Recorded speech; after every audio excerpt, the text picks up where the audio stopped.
जय तिरंगा मेरे प्यारे दोस्तों, जय भारतीय दोस्तों। आज मैं आप लोगों को संत कबीर दास जी की जीवनी बताने जा रहा हूँ। दोस्तों, प्रसिद्ध संत कबीर के जन्म में विद्वान एक मत नहीं है। कुछ उनका जन्म 1398 ईस्वी में मानते हैं। कहा जाता है कि वे एक विधवा ब्राह्मणी के संतान थे, जिन्हें वह लोकलाज के कारण वाराणसी के निकट लहर ताला तालाब के किनारे छोड़ गई थी।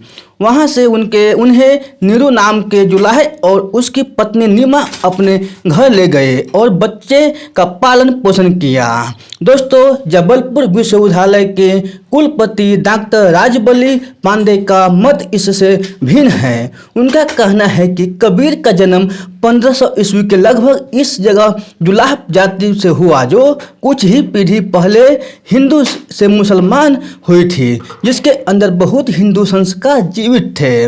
दोस्तों, इसी प्रकार कबीर के विवाह एक संबंध में भी दो मत है। कबीरपंथी उन्हें आजन्म ब्रह्मचारी मानते हैं, जबकि उनके पदों में आए नामों के आधार पर कुछ लोग उन्हें लोई नाम की स्त्री का पति और कमाल पुत्र एवं कमाली पुत्री का पिता बतलाते हैं। दोस्तों, कबीर काशी के प्रसिद्ध संत रामानंद के शिष्य थे। उनका समय बड़ी अस्थिरता का काल था। लोधी वंश का कट्टरता चरम सीमा पर थी। ऐसे में कबीर ने समस्त ब्रह्मचार्यों को अंत करके मानव समाज को प्रेम के धारातल पर आने का संदेश दिया।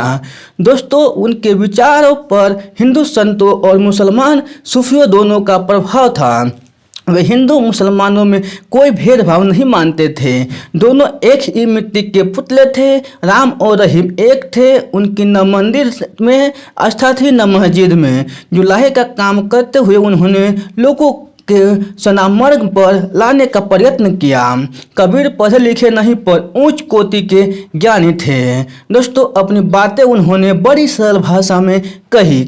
कहते हैं कि उनके भक्त उनके कथनों को लिख लिया करते थे। उनकी साखियों और शब्दों का विपुल साहित्य है। इनमें कबीर ने अद्वैत मत का प्रतिपादन किया है।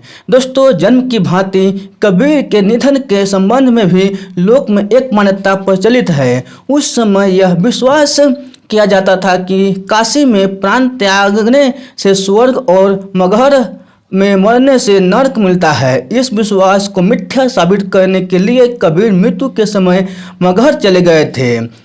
उनकी मृत्यु के बाद शव को लेकर हिंदू मुसलमानों में विवाद आरंभ हुआ, तो लोगों ने देखा कि मृतदेह के स्थान पर कुछ पुष्प ही पड़े हैं। दोस्तों, जहां कबीर का देहांत हुआ वहां पर 4 दीवारी के अंदर मंदिर और मस्जिद बने हैं। कबीर का निधन 1518 ईस्वी के आसपास माना जाता है। दोस्तों, ये बायोग्राफी आपको अच्छी लगे हो तो अपने दोस्तों के साथ जरूर शेयर कीजिएगा। फिर मिलते हैं ऐसे ही अगले बायोग्राफी में। तब तक आप खुश रहिए, सुरक्षित रहिए और अपने सेहत को अच्छी तरह से ध्यान रखिए, क्योंकि कोरोना काल के बाद समय बहुत बदल गया है। अपने परिवार के साथ मिलजुल कर रहिए। धन्यवाद।